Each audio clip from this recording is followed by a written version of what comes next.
देखो कल ना हमने यहाँ तक कर लिया था, ये वाला पेज कर लिया था। वर्णमाला के हमने लगभग 100 क्वेश्चन कर लिए थे। आज हम उन 100 क्वेश्चन से आगे करने वाले हैं, ठीक है।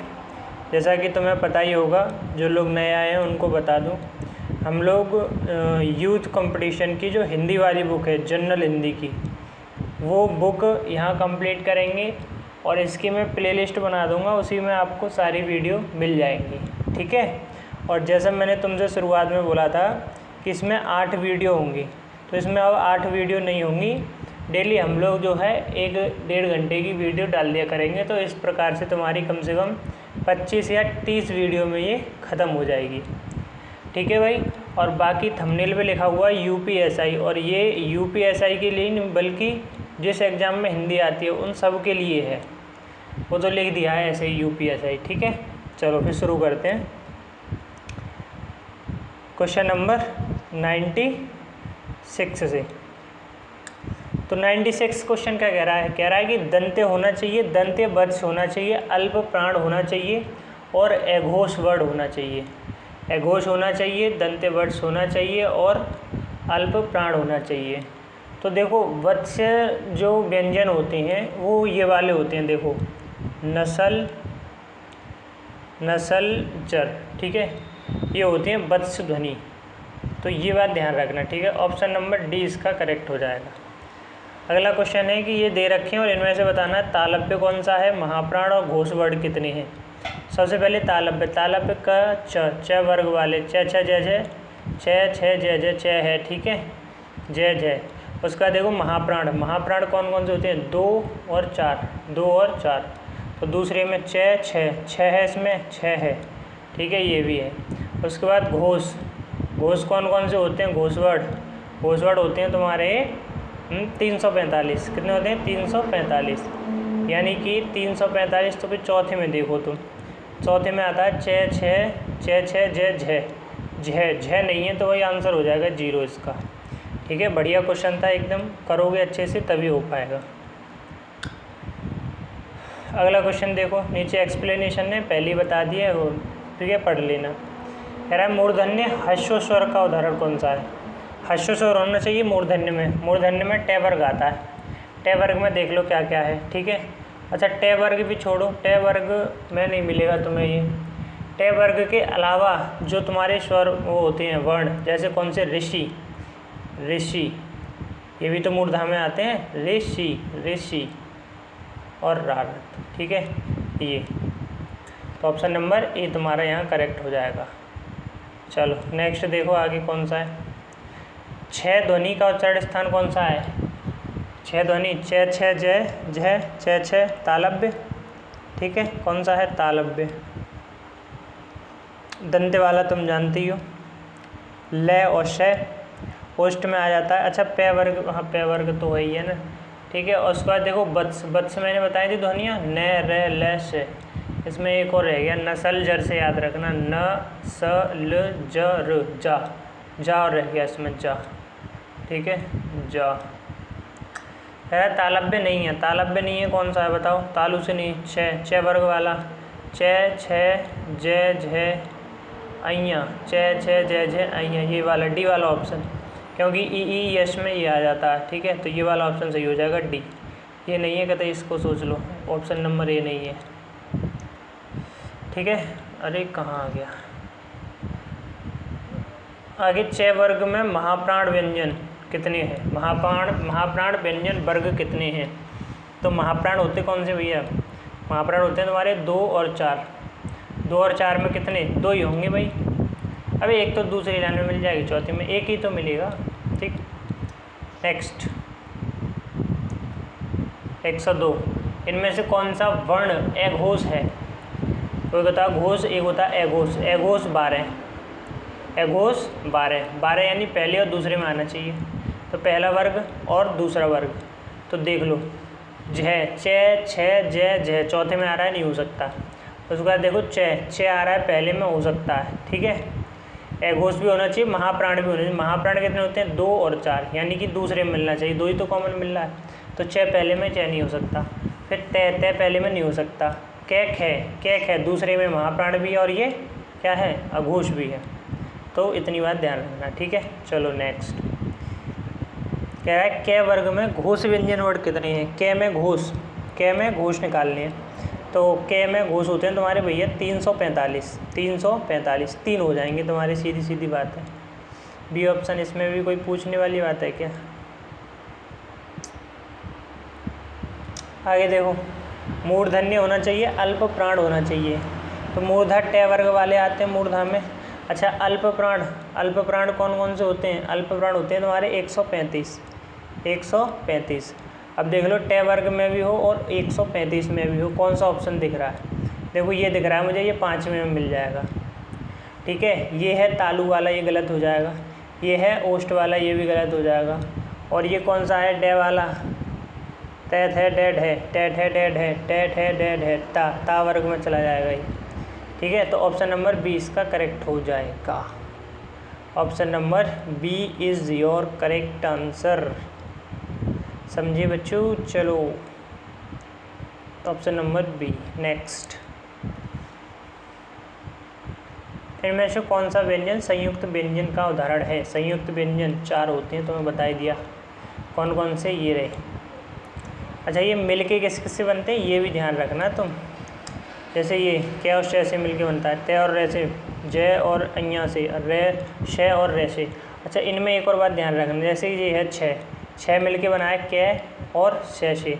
तो इसमें ना जो हलंत आए वो पहले वाले पे आता है। देखो सब में पहले वाले पे ही हलंत मिलेगा। तुम दिख रहा है, नहीं दिख रहा। चल, इनमें से किसका उच्चारण स्थान ओष्ठ है। पे नहीं दिख रहा है तुम्हें, डी ऑप्शन। अंत्यस्थ और उसमें भी 8 होती हैं, अंत्यस्थ होती हैं 4, और ये उसमें भी कितने होते हैं 4, टोटल कितने हुए 8, ठीक है। नेक्स्ट देखो, इसमें कुछ हाईलाइट करोगे, 8 होते हैं, अंत्यस्थ 4 होते हैं, और ये देखो ये अलावा और शय और है, ये 4 होते हैं। हिंदी वर्ड में मान लेंगे तो पंचमाक्षरों की संख्या कितनी है। पंचमाक्षर कितने होते हैं, 5 ही होते हैं। एक एक उठा लो ना सबका। ये पहला वर्ग वाला आ गया, ये दूसरे वाला, तीसरे वाला, चौथे वाला, पाँचवें वाला। स्वरतंत्रियों के आधार पर व्यंजनों को कितने वर्गों में बांटा गया है। स्वरतंत्रियों के आधार पर व्यंजनों को 2 में बांटा गया है। 2 में कौन कौन से भैया। एक है सघोष और अघोष, सघोष और अघोष, ध्यान रहेगी। चलो नेक्स्ट, स्वरतंत्रियों के आधार पर 2 में बांटा गया है, सघोष और अघोष।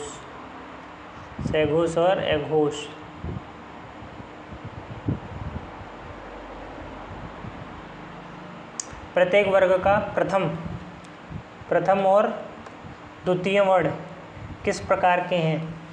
प्रत्येक वर्ण का प्रथम और द्वितीय 12 किस में, अघोष में आता है भैया। किस में आता है, अघोष में। तो ऑप्शन कौन सा हो जाएगा, अघोष, ठीक है। और देखो अघोष में कौन कौन से आते हैं। अघोष में देखो पहला और दूसरा वर्ड आता है, पहला दूसरे वर्ग का। फिर उसके बाद देखो ये, और देखो ऊष्मीय व्यंजन में ना इसमें हाहल नहीं मिल रहा होगा तुम्हें, क्योंकि हाहल चला जाता है घोष में, ध्यान रहेगा, ये चला जाता है घोष में। नेक्स्ट 111, ख और घ ध्वनि किस प्रकार की हैं। तो ख और घ ध्वनि किस प्रकार की हैं। देखो, क्या ये अल्प प्राण है। अच्छा, अगर मैं अल्प प्राण की बात करूं तो अल्प प्राण होते हैं 1, 3, 5, ठीक है। अल्प प्राण होते हैं 1, 3, 5। तो ख ये ना तो 1 में मिलेगा, ना 2 में मिलेगा, ना 3 में मिलेगा, ठीक है। तो ये क्या हुआ, ये अल्प प्राण तो है नहीं। अब देखो महाप्राण, तो महाप्राण में क्या होता है 2 और 4, तो ये दूसरे में भी है और चौथे में भी है। तो ऑप्शन नंबर बी सी का जो ऑप्शन है महाप्राण, ये वाला सही हो जाएगा हमारा, ठीक है भैया। चलो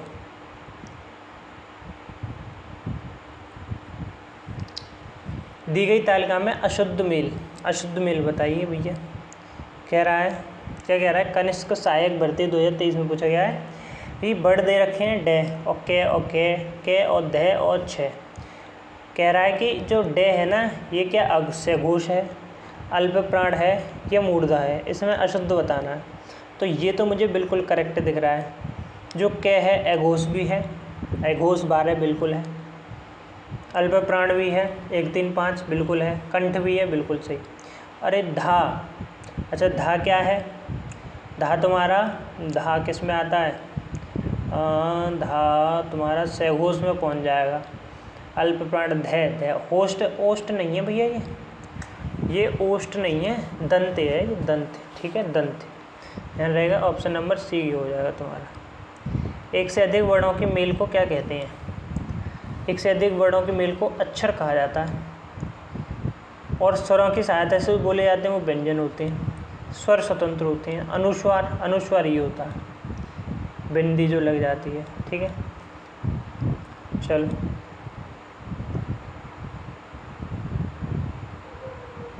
नेक्स्ट।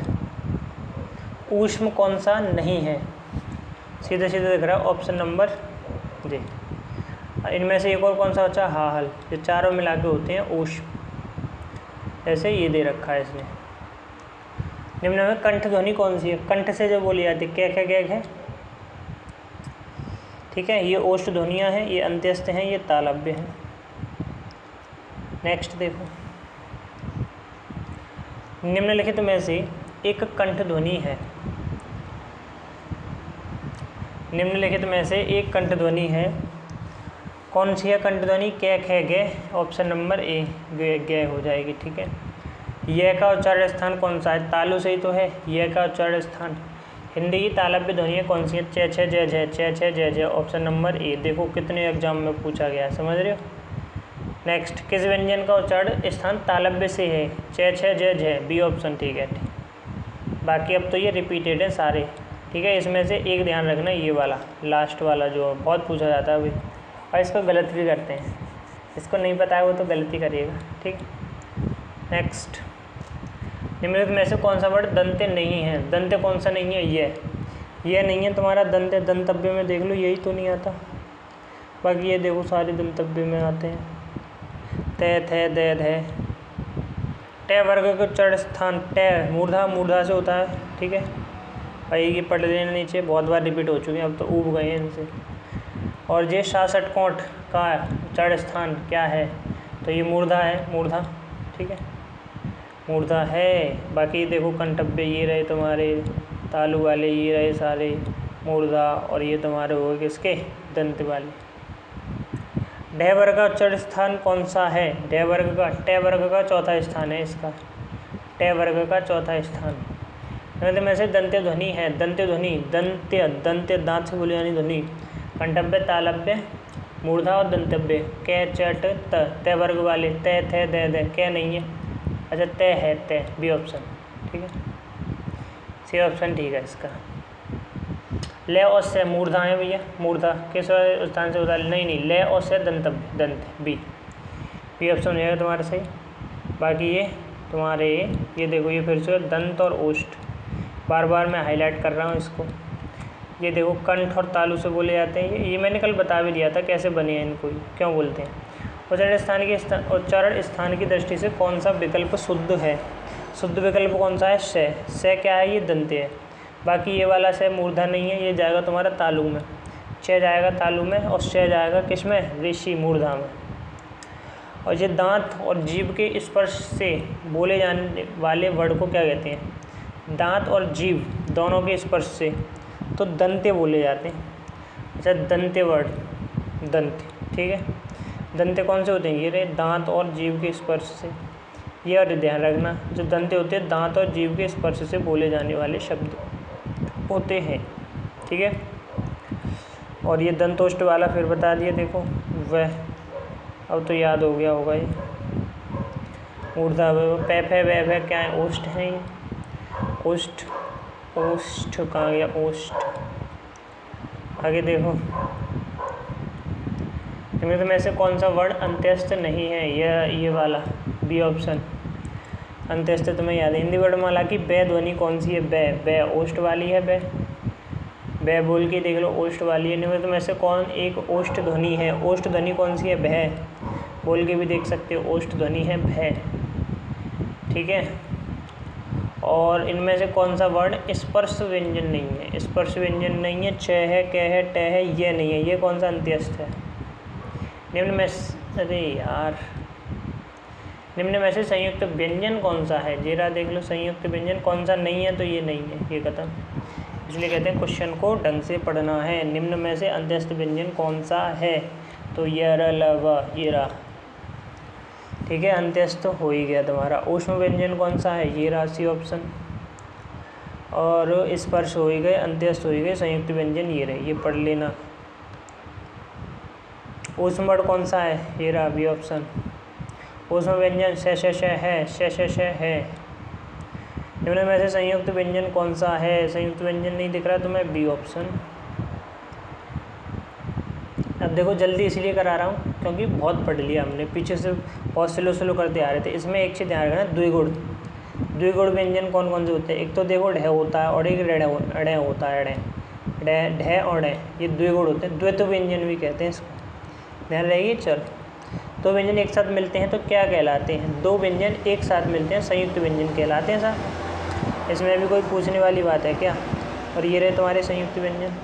6 वर्ड किसके योग से बनता है? के और से। अब देखो इसमें भी ना, हाँ चलो इसमें तो दे रखा है, हलंत पहले वाले पर ही आएगा, ध्यान रखना। निम्न में से अल्प प्राण कौन सा है? अल्प प्राण 1, 3, 5 में आना चाहिए। ये 2 में आता है, ये नहीं आएगा। ये 4 में आता है, ये नहीं आएगा। ये तीसरे में आता है, ये पहले में आता है। ये तो पहला टैट है नहीं, ये दूसरे में आता है, गया ऑप्शन, बी ऑप्शन। अल्प प्राण महाप्राण मैंने बता दिए तुम्हें क्या होता है। देखो महाप्राण में दूसरा चौथा आता है और श है आता है, ठीक है, ये महाप्राण में आते हैं। उसके बाद अल्प प्राण की बात करूँ तो इसमें 1, 3, 5 पहला, तीसरा, 5वां आता है, अंत्यस्थ आ जाते हैं और स्वर भी इसी में ही आ जाते हैं, ठीक है। प्रत्येक वर्ग का दूसरा और चौथा क्या कहलाता है? महाप्राण कहलाता है। ऊपर अभी तो पढ़ा हमने महाप्राण, ए ऑप्शन, ठीक है, महाप्राण। निम्न में से कौन महाप्राण ध्वनि है? 2 और 4 में कौन सा? कै पहले में आएगा, पै पहले में आएगा, ख आएगा, सी ऑप्शन। घ आएगा, सॉरी घ, हाँ ठीक है। और अन्य जो विकल्प हैं वो तुम्हारे ये देखो, दूसरा और चौथा। वर्ण अघोष, घोष और अघोष। अघोष में आएगा 12 पहले में च आ जाएगा, च, ऐसे ध्यान रखो। निम्न में से कौन सा शब्द प्रयत्न और उच्चारण के आधार पर व्यंजन का वर्गीकरण नहीं है? प्रयत्न और उच्चारण के आधार पर, तो उत्क्षिप्त का वर्गीकरण कहाँ हो जाएगा भाई? उत्क्षिप्त अभ्यंतर प्रयत्न से ये वाले वर्ड बोले गए हैं तुम्हारे। विव्रत, स्पृश, ईषत विव्रत, ईषत स्पृष्ट, बाह्य प्रयत्न से ये वाले। पार्श्विक, ये वाला ध्यान है, पार्श्विक व्यंजन के अंतर्गत ले आता है। ले को ना लुंठित व्यंजन भी कहते हैं। क्या बोलते हैं? लुंठित व्यंजन, ठीक है। और ले का जो उच्चारण स्थान है कौन सा है? दंत्य है, ध्यान रखना, बस इतनी सी बात है। निम्न में से कौन सा वर्ड घोष है? घोष 345 में पै नहीं आएगा, टे नहीं आएगा और फै नहीं आएगा, दे आ जाएगा, ठीक है, दे आ जाएगा। और इसमें देखो घोष में, जिसमें वायु प्रवाह के लिए अवरुद्ध ध्वनियों स्वतंत्र कंपन होता है। प्रत्येक वर्ग का तीसरा, चौथा, 5वां वर्ड अंत्यास्त और है भी आता है इसमें, ठीक है। दे वर्ड क्या है? घोष है, दे वर्ड घोष है। जी लाइन इम्पोर्टेंट है भैया, जी वाली। दे वर्ड क्या है? घोष। निम्न में से कौन सा व्यंजन संघर्षी है? संघर्षी चाहिए तो ये वाला है, ऑप्शन नंबर ए। 4 होते हैं, ये रहे, नहीं दिख रहा है, ये रहे 4। निम्न में से पार्श्विक ध्वनि, पार्श्विक ध्वनि तो होता है ये वाली ल, लुंठित भी कहते हैं इसको, लुंठित।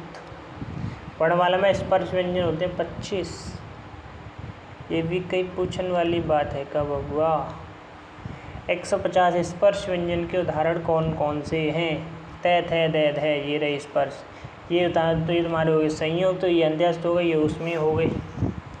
कौन सा व्यंजन संयुक्त व्यंजन नहीं है? संयुक्त ये नहीं है, और ए ऑप्शन। बाकी सारे हैं। टे वर्ग में नहीं आता, टे ठे डे ढेण, टे ठे डे ढेण, टे ठे डे ढेण, टे ठे डे ढे और डे, धा नहीं आता।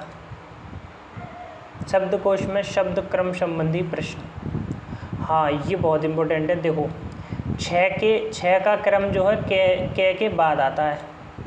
जो हिंदी वर्णमाला है ना, हिंदी वर्णमाला में शब्दकोश हैं उनको पढ़ना तुम। आई थिंक इसमें पता नहीं दे रखे नहीं दे रखे, मैं कैसे प्रोवाइड कराऊँ। एक काम करना, गूगल जाना, गूगल से एक शीट डाउनलोड कर लेना हिंदी शब्दकोश वाली, उसमें देखना इनका उच्चारण स्थान जे हैं, संयुक्त व्यंजन वाले देख लेना बस, और बाकी ज़्यादा नहीं देखना। इन्हीं से प्रश्न पूछे जाते हैं। रुक, कहाँ भाग गया भाई, पैसा कहाँ है, सो सब्सक्राइब कर ले। तो हिंदी शब्दकोश में सबसे पहले कौन सा शब्द, हिंदी शब्दकोश में सबसे पहले कौन सा शब्द आया था? हिंदी शब्दकोश में सबसे पहला ऋग्वेद, ऋणु, ऋच और ऋण। यूपी बीएड एंट्रेंस एग्जाम में पूछा गया प्रश्न है, ये बहुत ही बेहतरीन प्रश्न है बच्चों, और इम्पोर्टेंट मार्क करना, ठीक है। तो सबसे पहले आया था ऋच, ये चारों क्रम ध्यान रखो, ऋच, फिर ऋग्वेद, फिर ऋण और फिर ऋणु, क्योंकि 6 वर्ण का क्रम के बाद आता है इसीलिए, ठीक है। तो ऋच आ गया, ये ठीक। शब्दकोश में कौन सा शब्द सबसे पहले आएगा? शब्दकोश में कौन सा शब्द सबसे पहले आएगा? ए आएगा, आँख। क्यों? क्योंकि देखो आँख की संधि विच्छेद करो, चंद्र बिंदु पहले आता है, फिर उसके बाद में ख ही आ जाएगा पहले, च तो उसके बाद में आएगा जाके, फिर रे, ठीक है, इस तरीके से। और देखो ये कहाँ पूछा गया, इलाहाबाद हाईकोर्ट ग्रुप सी की परीक्षा में पूछा गया प्रश्न। अयोग्यवा, अयोग्यवा कौन से थे? 2, ये वाला अनुस्वार और विसर्ग, अनुस्वार और विसर्ग भैया, ठीक है, वेरी गुड। चलो आगे, हिंदी वर्णमाला में कितने अयोग्यवा हैं? 2 हैं, अभी बताया मैंने। कौन कौन से ये बताया? जिन ध्वनियों की गणना न स्वर में की जाती है ना व्यंजन में, उनको कहते हैं अयोग्यवा, न स्वर न व्यंजन, ठीक है। ऐसी कौन से 2 मात्राएं जिनका प्रयोग तो किया जाता है किंतु समावेश स्वर में नहीं किया जाता? इनका प्रयोग तो स्वर में कर लेते हैं लेकिन समावेश नहीं करते, इनको काउंट नहीं करते हैं, ठीक है। तो बता दी कौन सी मात्रा। अनुस्वार के संबंध में कौन सा कथन उपयुक्त नहीं है? इनका उच्चारण आगे आने वाले व्यंजन से प्रभावित होता है। अनुस्वार नासिक के बिल्कुल होता है, सही बात है। इसे के रूप में, हाँ, इस ये चंद्र बिंदु कहाँ से आ गया इसमें? अनुस्वार किसका कार्य करता है? अनुस्वार पंचम वर्ण का कार्य करता है, नासिक का। जो छोटी अंग व्याकरण के अनुसार अनुस्वार है और क्या है, ठीक है। मूल व्यंजन 33 है, संयुक्त व्यंजन 4 हैं। ध्वनि, जब एक ही ध्वनि का द्वित हो जाए तब वह क्या कहलाती है? संयुक्त नहीं, संयुक्त नहीं, युग्मक ध्वनियाँ कहते हैं। वेरी इंपॉर्टेंट मार्क करना इसको, युग्मक ध्वनियाँ, जब एक ही ध्वनि का द्वित हो जाए, ठीक है भैया, युग्मक ध्वनियाँ कहलाती हैं और संयुक्त ध्वनियाँ कहते हैं। ये कह रहा है युग्मक ध्वनियाँ प्राय शब्द के मध्य में आती हैं। 2 या 2 से अधिक व्यंजन ध्वनियाँ परस्पर मिलकर संयुक्त होकर एक स्वर बोलियाँ संयुक्त ध्वनियाँ कहलाती हैं। अभी कहाँ, ओए है, ये तो बड़ा पीछे आ गए। 27, हाँ यही है। उच्चारण की दृष्टि से संबल ध्वनि का कौन सा वर्गीकरण है? संबल ध्वनि का जो है संप्रक्त वर्णीकरण है। संप्रक्त, कौन सा? संप्रक्त, मार्क कर दो इसको मैं, ठीक है। उच्चारण की दृष्टि से संबल संप्रक्त ध्वनि का वर्गीकरण, जब एक ध्वनि 2 व्यंजनों से संयुक्त हो जाए तब वह संप्रक्त ध्वनि कहलाती है। जब एक ध्वनि 2 व्यंजनों से संयुक्त हो जाए संप्रक्त ध्वनि कहलाती है। यहाँ से और ब, से और ब ध्वनियों के मध्य में ध्वनि आई है, तो इसीलिए जो है से और ब ध्वनियों के मध्य में ध्वनि आई है। जब 2 ध्वनियों से संयुक्त हो जाए, जब व्यंजन 2 ध्वनियों से संयुक्त हो जाए, ठीक है। निम्नलिखित में से ध्वनियों की निर्दिष्ट विशेषताओं में कौन सा अशुद्ध है? तो देखो च महाप्राण नहीं होते, महाप्राण, अरे यार 1 मिनट, महाप्राण होते हैं 2 और 4, जबकि 6 पहले में आता है, ये अशुद्ध हो जाएगा, बाकी सारे शुद्ध हैं। हिंदी में ध्वनियाँ कितने प्रकार की होती हैं भैया? 2 प्रकार की होती हैं। कौन कौन से? स्वर और व्यंजन, 2 ही तो ध्वनियाँ।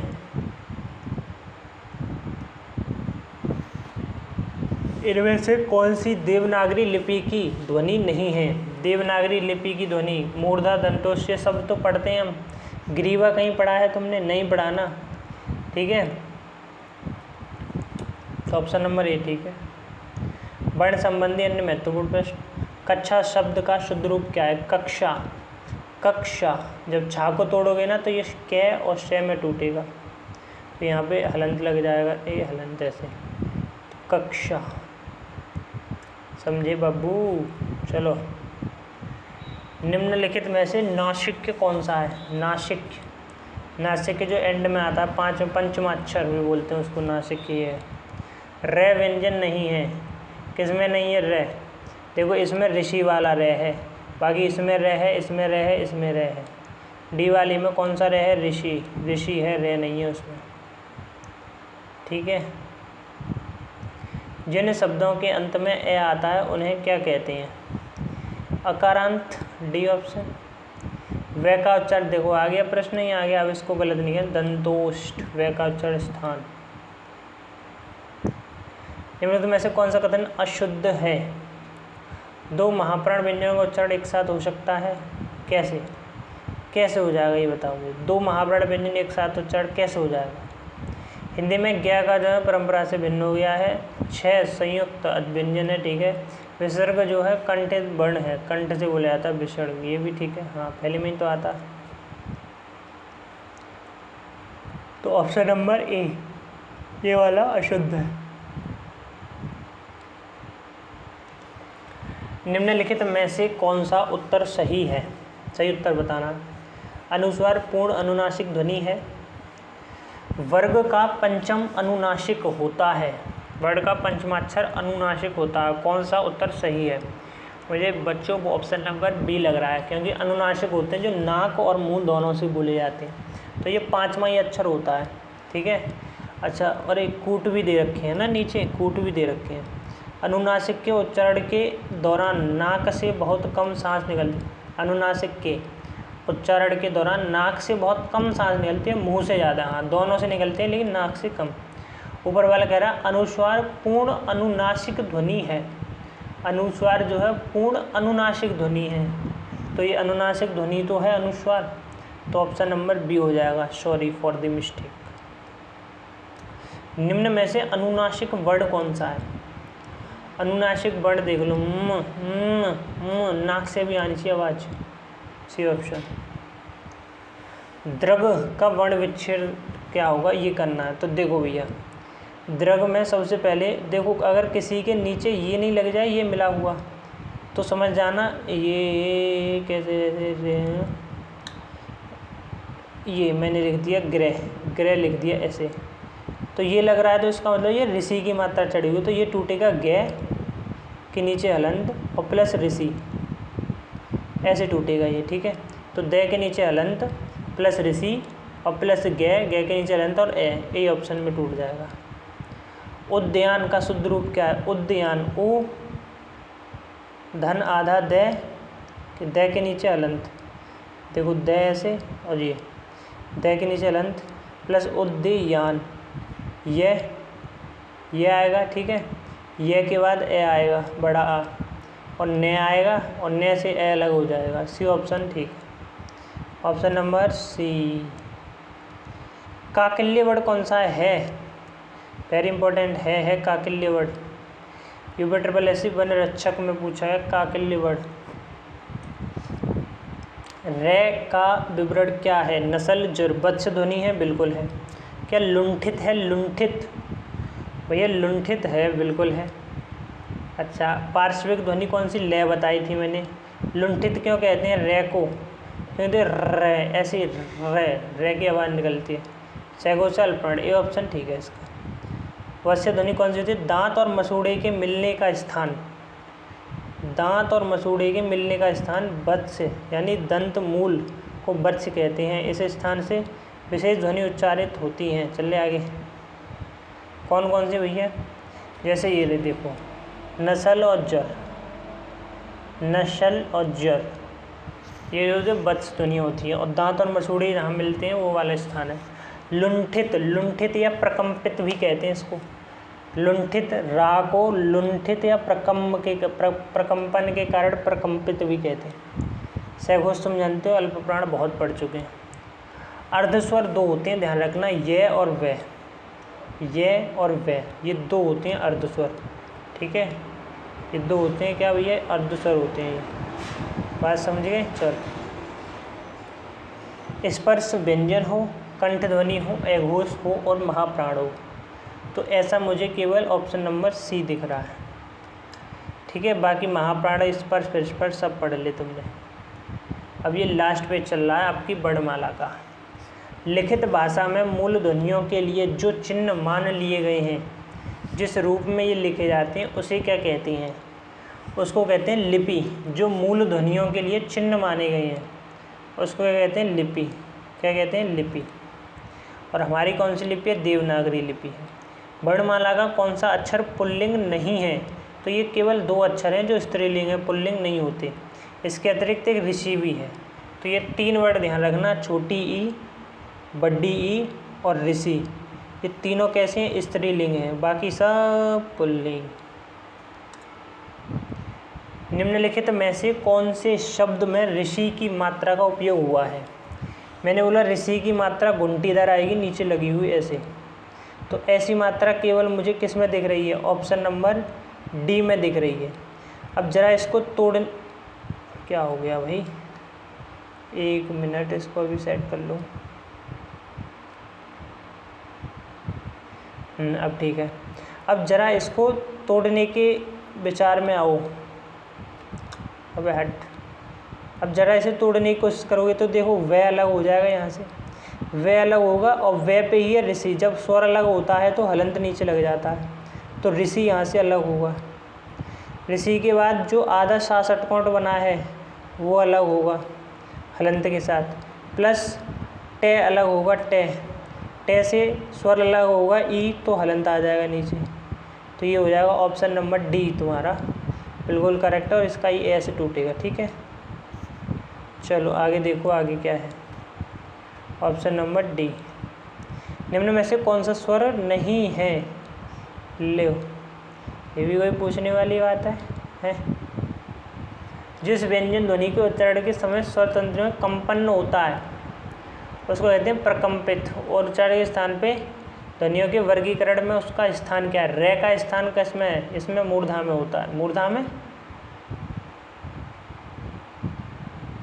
क्या कह रहा है, जिस व्यंजन ध्वनि के उच्चारण के समय स्वर तंत्रियों में कंपन होता है, उच्चारण स्थान के आधार पर ध्वनियों के वर्गीकरण में उसका क्या स्थान है। स्वर तंत्रियों में कंपन है,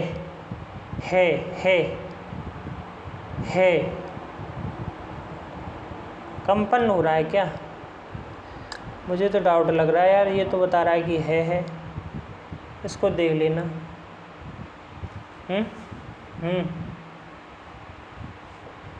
मेरे हिसाब से इसमें रे आएगा, और रे का उच्चारण स्थान है मूर्धा। क्यों भाई, क्या लग रहा है बताओ, चलो बता देना जो भी है कमेंट में। प्रत्येक शब्द की वर्तनी के सभी वर्णों को उसी क्रम में अलग अलग दिखाना क्या कहलाता है, वर्ण विच्छेद कहलाता है। वर्ण विच्छेद ऑप्शन नंबर बी। के शब्द में ऋषि स्वर नहीं है, इसमें है, इसमें है, इसमें नहीं है, डी ऑप्शन।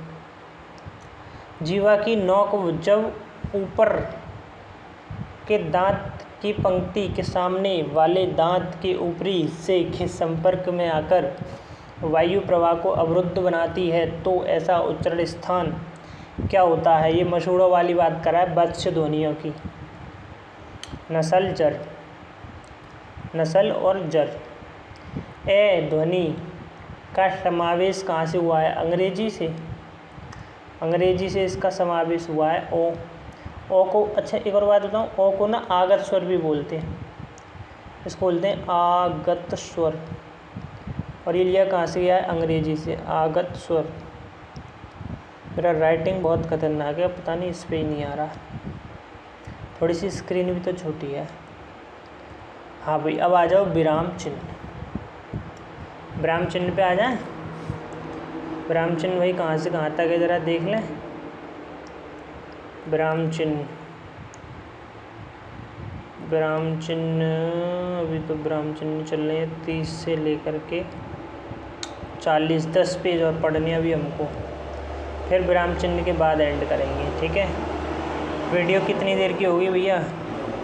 ये होगी 35 मिनट की वीडियो। तो अभी तो है हमारे पास टाइम, लगभग 10 पेज और पढ़ लेंगे 1-1.5 घंटे में। ठीक है, चलो विराम चिन्ह भैया। तो इसमें से देखेंगे सबसे पहले अल्प विराम। अच्छा, ऊपर वाली स्लाइड में थोड़ी सी गायब कर देता हूँ। चलो, निम्नलिखित प्रश्न में 4 विकल्पों में से उस विकल्प का चयन कीजिए जो विराम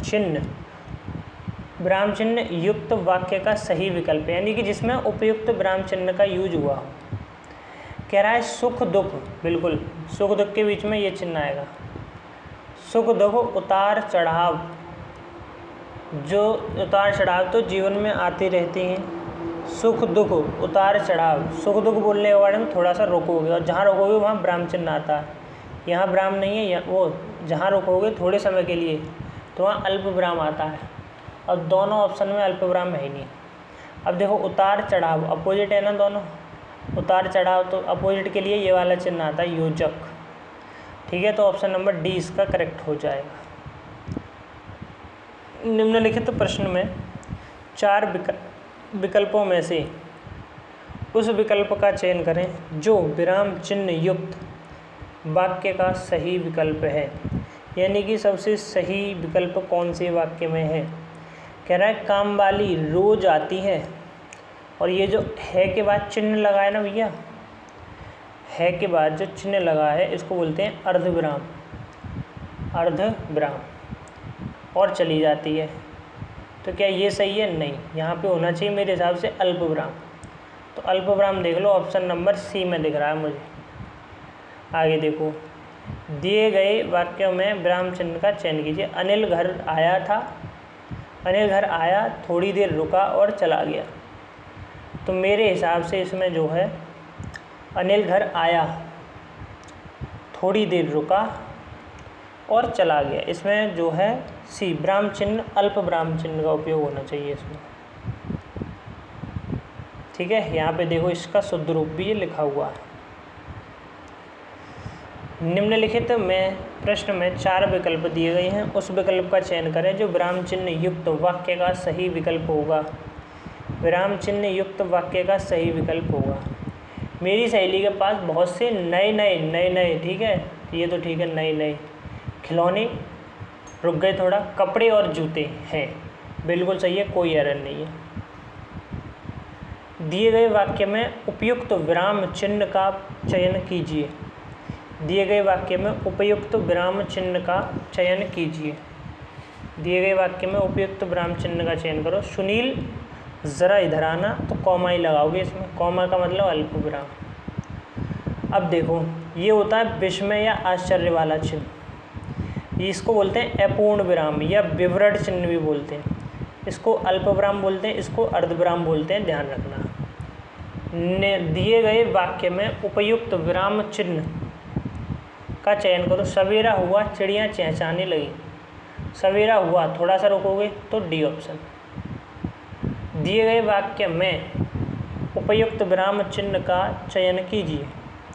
रुको रुको वह क्या कह रही है, रुको रुको वह क्या कह रही है, तो डी ऑप्शन इसका करेक्ट हो जाएगा। अल्प विराम आएगा भैया इसमें, दोनों जगह अल्प विराम। रुको रुको वह क्या कह रही है, ये देखो ये सही रूप लिखा हुआ है इसका। दिए गए वाक्य के लिए उचित विराम चिन्ह अनीता, मधु, पूनम और नीरू, तीनों जगह भैया अल्प विराम आएगा, थोड़ा सा गैप दोगे। अनीता, मधु, पूनम और नीरू अपने कार्य में मग्न हैं।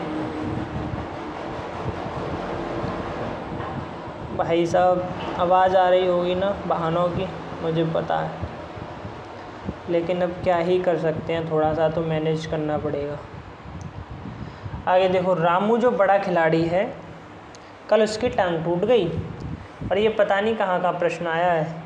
बोला है वाक्य में कौन सा विराम चिन्ह आएगा, अर्धविराम आएगा क्या, नहीं, अल्प विराम आएगा यहाँ पे। रामू रामू के बाद थोड़ा सा विराम लोगे, जो बड़ा खिलाड़ी है फिर विराम लोगे, अल्प विराम, कल उसकी टांग टूट गई, ये पूरा वाक्य शुद्ध होगा। इसका शुद्ध रूप देखो ये लिखा हुआ है,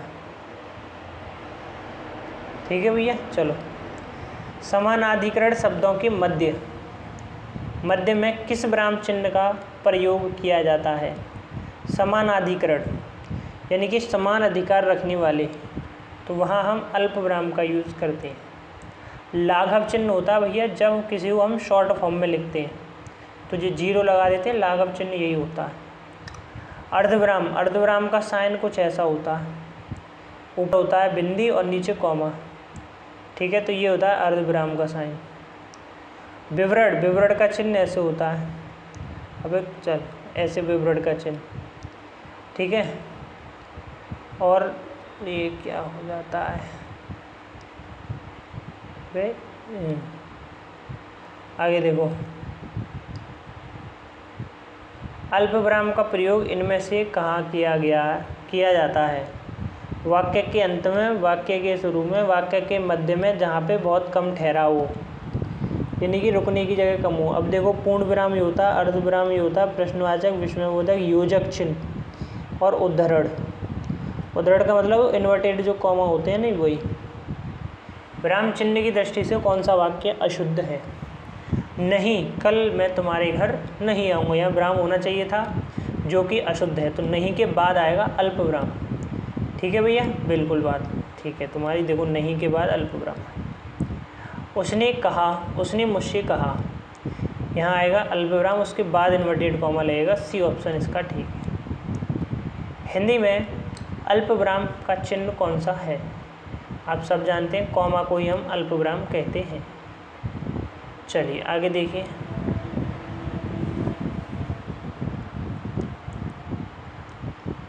अर्धविराम पे आ जाते हैं हम।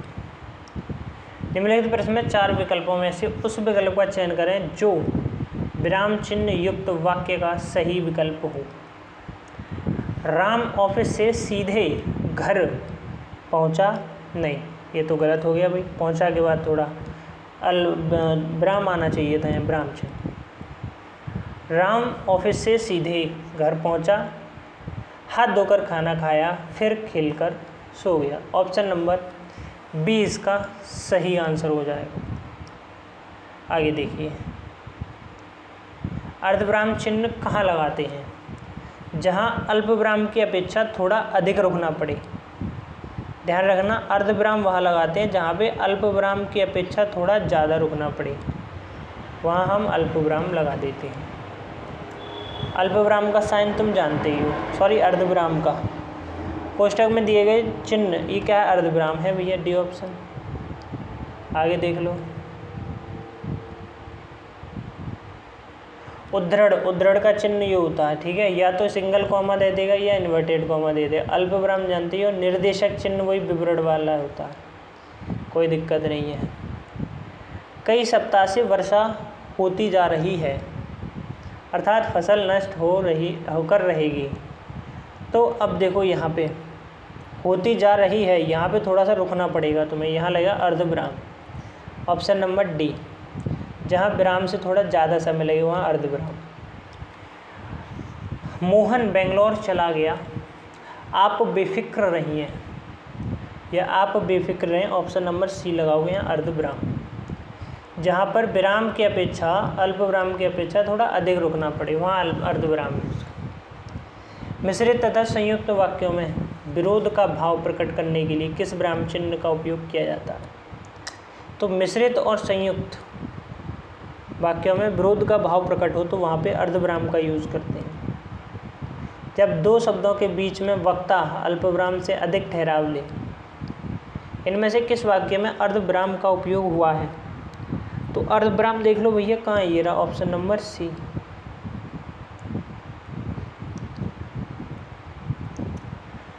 जो चाहे करो, बस हमें तंग न करो, तो यहाँ पर ये नहीं आएगा चिन्ह, अरे यहाँ पे कौन सा आएगा? अर्धविराम आएगा भैया, ठीक है। जो चाहे करो, बस हमें तंग न करो। दिए, अब पूर्ण विराम पे आ जाओ। दिए गए वाक्य में विराम चिन्ह का चयन करो। पूर्ण विराम, ये ऑप्शन यहाँ पीछे लगा दो, जब बात पूरी हो जाए वहाँ पूर्ण विराम। पूर्ण विराम का चिन्ह कौन सा है? जीरा। पूर्ण विराम, अर्धविराम, अल्प विराम, विवरण, प्रश्नवाचक। प्रश्नवाचक और विस्मय बोधक को छोड़कर अब सभी वाक्यों के अंत में क्या प्रयुक्त होता है? पूर्ण विराम। एक तो प्रश्नवाचक और ये वाला विस्मय बोधक ये भी यूज होते हैं, इनको छोड़कर पूर्ण विराम होता है। ठीक है भैया, चलो।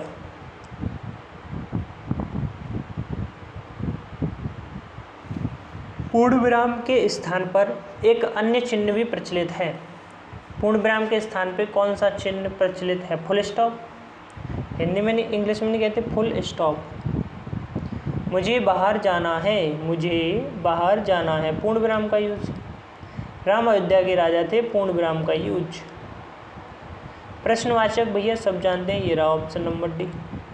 अमीना तुम कब आई, जहाँ पे टाइम की बात हो जाए पूछने की, क्या, क्यों, कब, कैसे, कहाँ, कौन, किसका, किसकी, किसके, ये सब क्या है? प्रश्नवाचक चिन्ह पे आएंगे। ठीक है भैया, चलो। ये देखो, क्या, कब, कैसे, कहाँ, इन पे ये क्या है? ये तुम्हारा प्रश्नवाचक चिन्ह है, बी ऑप्शन। एक वाक्य में विराम चिन्ह का गलत प्रयोग किसमें हुआ है? देखो, आपने क्या कहा था? आपने क्या कहा था? यहाँ पे लगना था तुम्हारा उत्तर प्रदेश की राजधानी बताओ। विराम चिन्ह का गलत उपयोग हुआ है। उत्तर प्रदेश की राजधानी बताओ। उत्तर प्रदेश का विराम चिन्ह का गलत प्रयोग हुआ, यहाँ पर प्रश्नवाचक चिन्ह है, उत्तर प्रदेश की राजधानी बताओ। देख लो भाई, कितना डीपली क्वेश्चन पूछा है, देख रहे हो विनोद, ध्यान रखियो। 2011 में प्रश्न आओ ये, उत्तर प्रदेश की राजधानी बताओ। किसी से प्रश्न ही तो कर रही हो तुम, और जहाँ प्रश्न करते हैं वो प्रश्नवाचक। विस्मय आदि बोधक, किसी से घृणा हो, आश्चर्य हो, हर्ष हो, ये भाव आ जाए तो वहाँ विस्मय आदि बोधक का यूज करते हैं, डी बी ऑप्शन। इसका चिन्ह ये होता है, ये ऐसे उल्टी आई। हे प्रभु, इसी में तो यूज हुआ है, सही। अच्छा ये देखो, हाँ ठीक है, सही कह रहा है।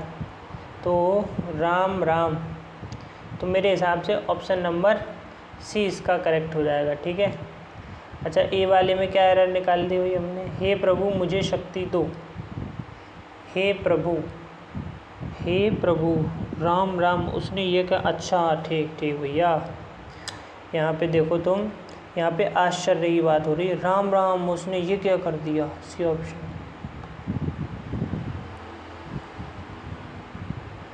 वाह तुम आ गए, वाह तुम आ गए, एकदम आश्चर्य, तो वाह तुम आ गए, बी। देखो जिनमें बच्चे शांतिपूर्ण बैठे, बैठो, यहाँ पे विस्मय आदि बोधक। निम्नलिखित प्रश्न में 4 विकल्पों में से उस विकल्प का चयन करें जो विराम चिन्ह युक्त वाक्य का सही विकल्प हो।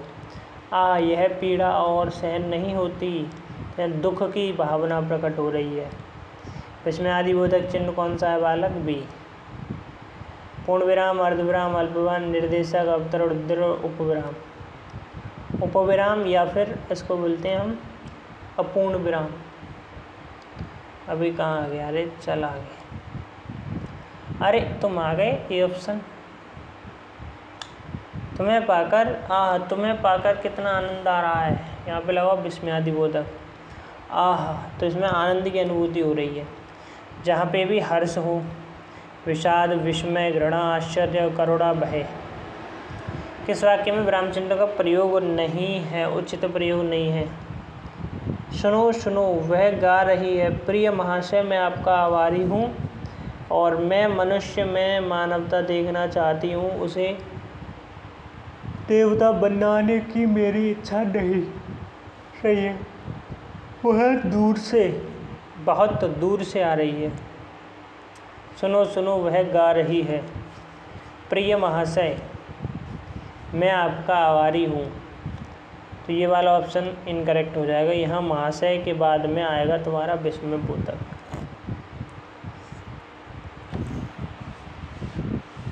ठीक है भैया, कौन सा आएगा? विस्मय बोधक। अभी रुको, मैं थोड़ा पानी पी लूँ फिर आता हूँ। ठीक है, बोतल उठा लूँ।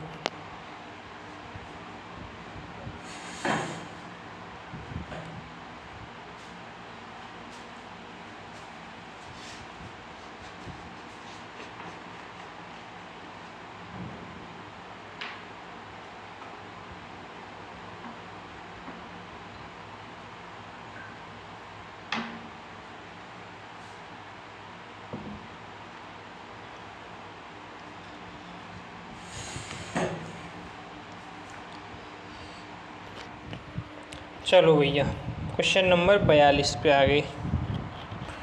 ठीक है। ओह अरे ओह आश्चर्य हो रहा है।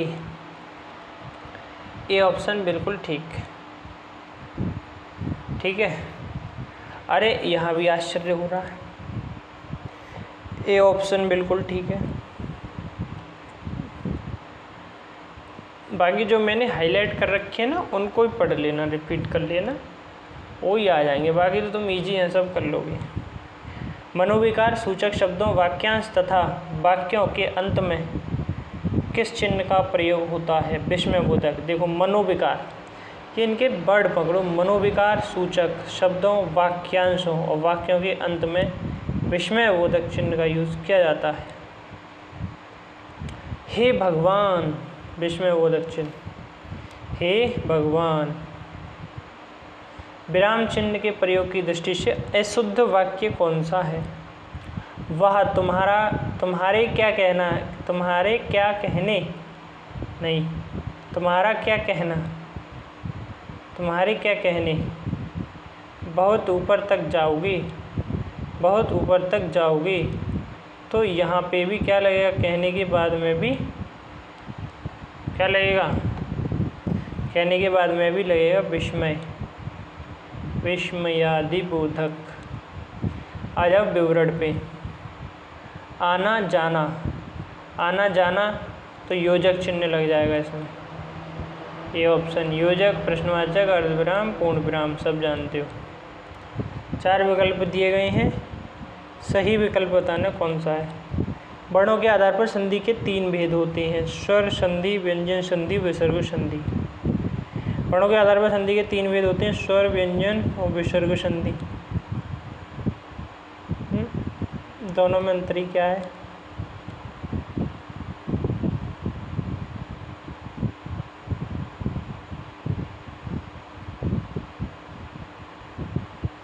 भैया ये कौन सा प्रश्न है?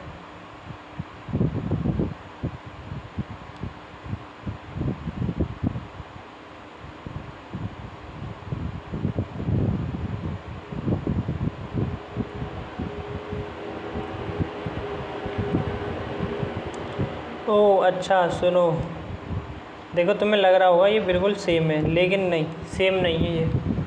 देखो, वर्णों के आधार पर संधि के 3 भेद होते हैं, स्वर संधि, व्यंजन संधि, विसर्ग संधि। तो स्वर संधि के बाद में यहाँ बीच में कॉमा आना चाहिए था, जो कि नहीं है। स्वर संधि के बाद में बीच में कॉमा है, बिल्कुल है, लेकिन यहाँ पे जो इन्वर्टेड कॉमा आया है ये नहीं आएगा। फिर उसके बाद में अगला ऑप्शन देख लेते हैं।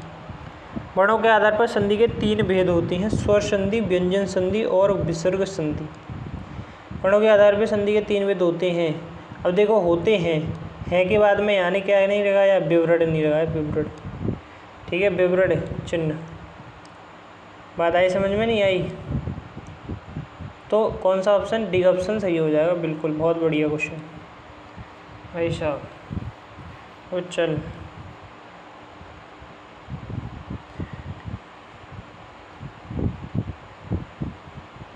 इसको ना हाईलाइट कर दे रहा हूँ, तो जब भी रिवीजन करो पीडीएफ से तो ध्यान रहे। दिए गए वाक्य में उपयुक्त विराम चिन्ह का कौन चयन कीजिए? जून जुलाई में योजक चिन्ह आ जाएगा भैया, चौथा सॉरी। निम्न में से विराम चिन्ह विवरण रूप कौन सा है? ए ऑप्शन है विवरण, विवरण, अवतरण या उद्धरण, अर्धविराम, अल्पविराम, उपविराम, योजक चिन्ह। दुबला पतला अपोजिट आ जाए तो योजक चिन्ह। चलो देखो आगे। दिए गए वाक्य में उपयुक्त विराम चिन्ह का चयन कीजिए। उपयुक्त विराम चिन्ह का चयन कीजिए। सर्वनाम के प्रमुख 5 भेद हैं। सर्वनाम के प्रमुख 5 भेद हैं, तो हैं के बाद क्या लगेगा? हैं के बाद लगेगा विवरण। विवरण तो उसका कौन कौन से हैं? तो ऑप्शन नंबर बी। जब किसी पद की व्याख्या करनी हो या उसके संबंध व्याख्या के लिए विवरण। ठीक है, व्याख्या के लिए कौन सा चिन्ह? विवरण। कौन सा चिन्ह? विवरण। अपूर्ण विराम का यूज या उपविराम का यूज कहाँ करते हैं? शब्द को अलग अलग दर्शाना हो, जैसे विज्ञान वरदान या अभिशाप। विज्ञान को ही दर्शा रहे हैं, ये वरदान है या अभिशाप, तो जहाँ शब्द को अलग अलग दर्शाना हो। योजक चिन्ह सब जानते हो, ये रहा हो जी योजक चिन्ह। ठीक है, योजक ही है प्रश्नवाचक, पूर्ण, पूर्ण, अर्धविराम, अल्पविराम, विस्मय और निर्देशक। ये निर्देशक है, निर्देशक चिन्ह ध्यान रखना ये वाला। ठीक है, थोड़ा योजक से ये बड़ा होता है, योजक छोटा होता है, ये बड़ा होता है। दो शब्दों के बीच प्रयोग किए जाने वाले चिन्ह को क्या कहते हैं? तो दो शब्दों के बीच तो भैया कौन सा योजक चिन्ह प्रयोग करा जाता है? डी ऑप्शन सही है। दो समानार्थी शब्दों के बीच में कौन सा यूज़ होता है? समानार्थी हो, विलोम हो, योजक चिन्ह यूज़ होता है। सामसिक पदों में इसका यूज़ होता है, समानार्थी में इसका यूज़ होता है, जैसे कपड़ा लत्ता। और सामसिक जैसे जय पराजय, जय और पराजय। तुलना, तुलना बोधक जहाँ तुलना भी आ जाए, तुलना, जैसे फूल सी मुस्कान। सार्थक और निरर्थक शब्द आ जाए, अनाप शनाप। एक तो अर्थ हो सार्थक या निरर्थक, यानी कि एक का अर्थ हो एक का नहीं हो। माता पिता दोनों प्रसन्न थे। अब देखो माता पिता के बीच में योजक चिन्ह आना चाहिए था सी, जो कि नहीं है। किसी की कही हुई बात को स्पष्ट करने के लिए वाक्य के अंत में कौन सा? किसी की कही हुई बात को स्पष्ट करना है, तो मेरे हिसाब से तो विवरण आना चाहिए, बाकी ऑप्शन भी विवरण ही है। दो विपरीतार्थक शब्दों के बीच कौन सा विराम चिन्ह? विपरीत है तो योजक लगाते हैं भैया, योजक लगाते हैं, ध्यान रखना। एकल उद्धृढ़, दोहरण उद्धृढ़, विस्मयादिबोधक और क्या? प्रश्नवाचक। किसी के द्वारा कहे गए कथन को मूल रूप से लिखने के लिए कौन सा विराम चिन्ह प्रयुक्त होगा? किसी के द्वारा कहे गए कथन को मूल रूप से लिखना है तो उद्धृढ़, उद्धृढ़ लिखना है ब्रैकेट में। एक गहरा होता है और एक दोहरा होता है। जैसे पुस्तक, समाचार पत्र, लेखन का उपन्यास, लेख का शीर्षक इत्यादि इकहरण उद्धरण का प्रयोग करते हैं इनके प्रयोग के समय।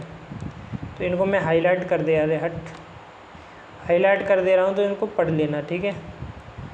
इत्यादि इनको प्रयोग में इकहरण उद्धरण का उपयोग करते हैं। जैसे प्रदीप, प्रदीप क्या है? एक लेखक की कवि रचना है, लेख का शीर्षक। महत्वपूर्ण कथन हो, कहावत हो, संधि हो, इनके लिए क्या कहते हैं? दोहरे उद्धरण का। जैसे भारतेंदु हरिश्चंद्र ने कहा था किसी की कहावत को लिखना, ठीक है। देश को राष्ट्रीय एकता चाहिए।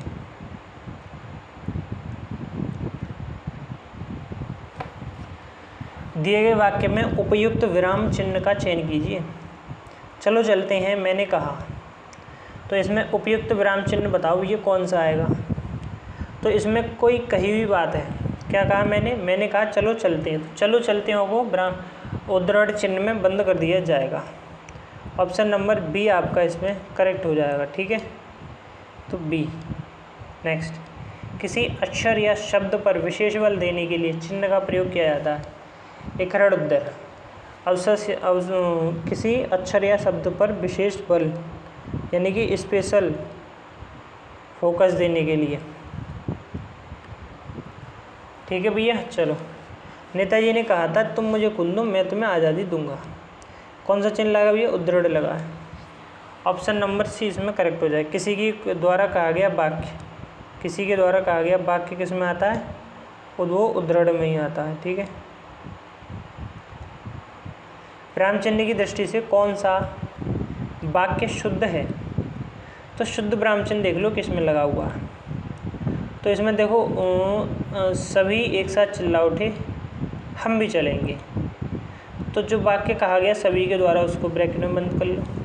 जब ब्रैकेट में बंद करेंगे तो इसका बच्चों ऑप्शन नंबर बी करेक्ट हो जाएगा, ठीक है। हम भी चलेंगे वो ब्रैकेट में बंद कर लिया जाए। कुछ अन्य उदाहरण और देख लेते हैं इसके। किस वाक्य में उचित विराम चिन्ह का प्रयोग हुआ है? मैंने पूछा क्या बात है, तो यहाँ पे ऑप्शन नंबर सी आपका करेक्ट हो जाएगा इसमें, ठीक है। अगर बात को पहले वाले में, तो पहले वाले में क्या आ रहा है, तो इसलिए पीछे लगना चाहिए चिन्ह, कौन सा? प्रश्नवाचक। अगर दूसरे वाले की बात करूँ तो अजय क्या ऐसा हो पाएगा, तो पूछ रही है, क्या पूछ रही है? आश्चर्य के साथ में, तो यहाँ पे विस्मय आना चाहिए।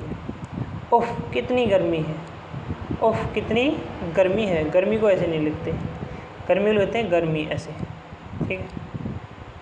चलो, सही विराम चिन्ह से युक्त वाक्य का चुनाव करो।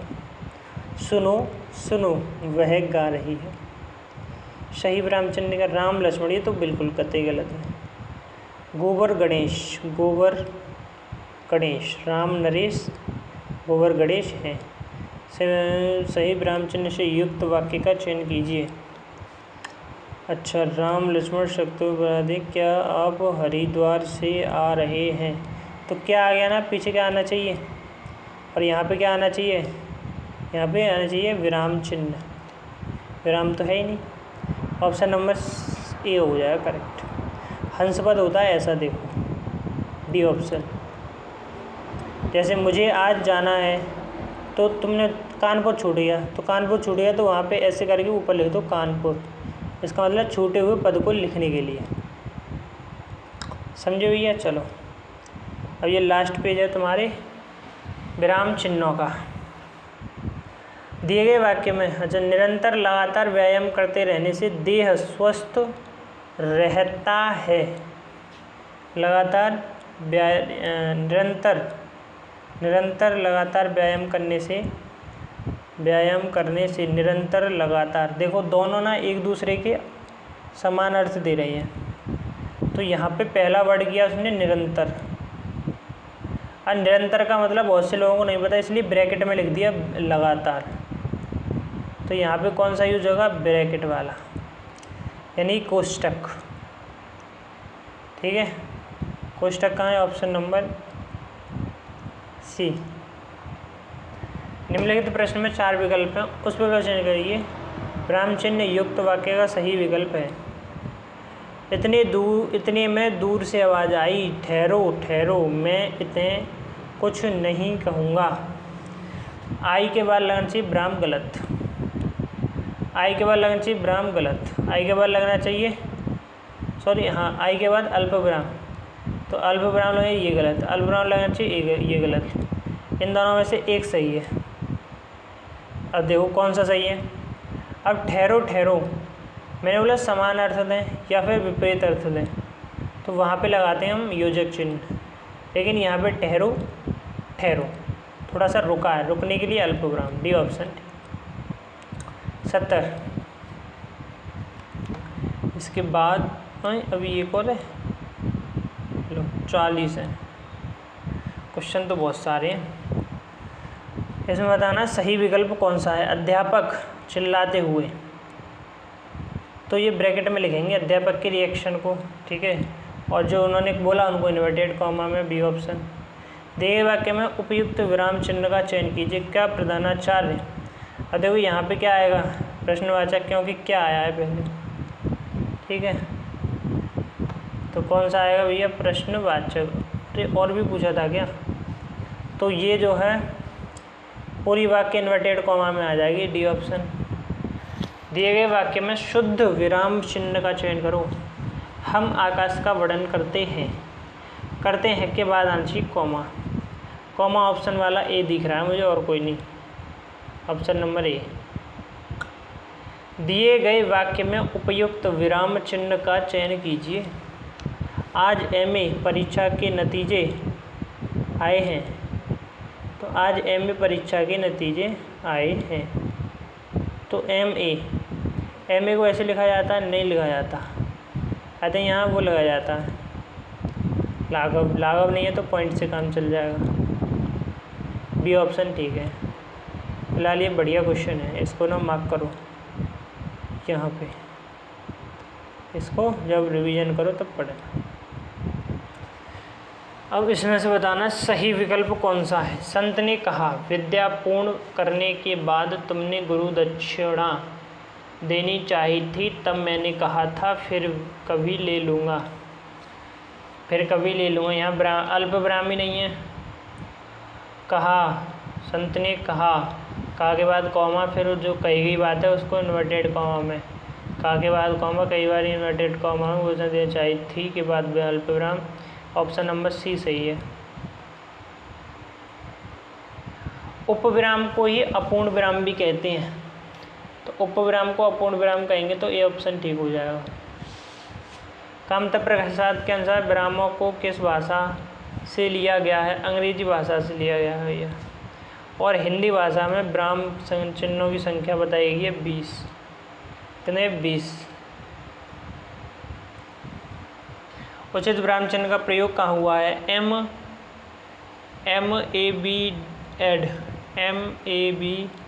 एड जी वाला डी ऑप्शन। सब में अलग अलग, सब में कैसे? सब में अलग अलग। 78 समानता सूचक कौन सा है? ए बराबर वाला चिन्ह। किसी भाव या शब्द की व्याख्या करने के लिए उस अंश को मूल वाक्य से अलग रखने के लिए किस चिन्ह का प्रयोग किया जाता है? उस अंश को मूल वाक्य से अलग रखने के लिए और भाव प्रकट करने के लिए कोष्टक।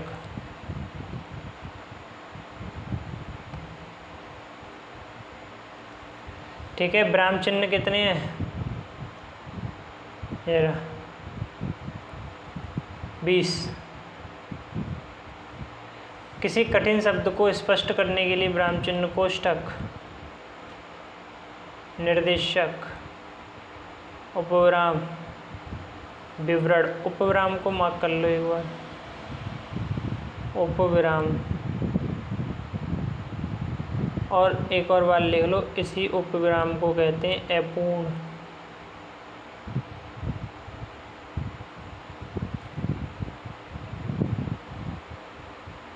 इक्यासी में निम्न में से विराम चिन्ह कौन सा नहीं है? ये उपदेशक कहाँ से ढूंढ लिया भाई? ये है, बाकी पढ़ लो। उपविराम कौन सा है? कहाँ यूज हुआ है उपविराम? बताओ, ये किसने करा? उपविराम देखो इसमें यूज हो, बी में। ये रहा उपविराम। ठीक है, नेक्स्ट देखो। वो कितना और रह गया है? ये लास्ट पेज। बे आजा भाई, चलो लास्ट पेज।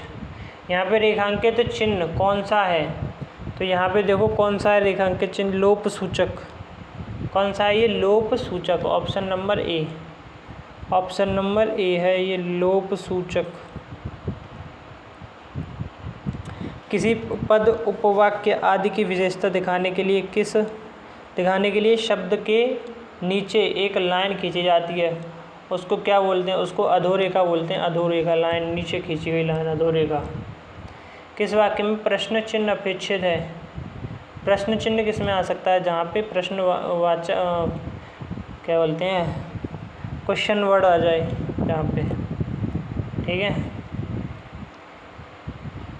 राम राम निष्ठुर अरे आखेटक ने निरीह पक्षी को मार डाला। तो यहाँ पे क्या आना चाहिए? राम राम। यहाँ पे एक तो विस्मयबोधक आना चाहिए। ठीक है, 2 विस्मयबोधक आने चाहिए। यहाँ पे 2 आएंगे और एक पूर्ण विराम। ए ऑप्शन ठीक। मेरा भारत महान, यह विश्व शक्ति महाशक्ति कैसे बने, यही है महामहिम का महास्वप्न विजय 2020। इस वाक्य में कितने विराम चिन्ह होने चाहिए? तो इसमें ना पहले तो देखना पड़ेगा। देखो, मेरा भारत महान, ठीक है, ये है। यह वह शक्ति की महाशक्ति कैसे बनी। अब बनी कैसे आ गया? तो यहाँ आना चाहिए क्या? प्रश्नवाचक। यही है महामहिम का महास्वप्न विजन। विजन के बाद योजक चिन्ह आना चाहिए। तो कितने हो गए भैया? 1 2 3 4 और एक ये वाला 5। ऑप्शन नंबर बी ठीक है। आगे देखो, हंसपद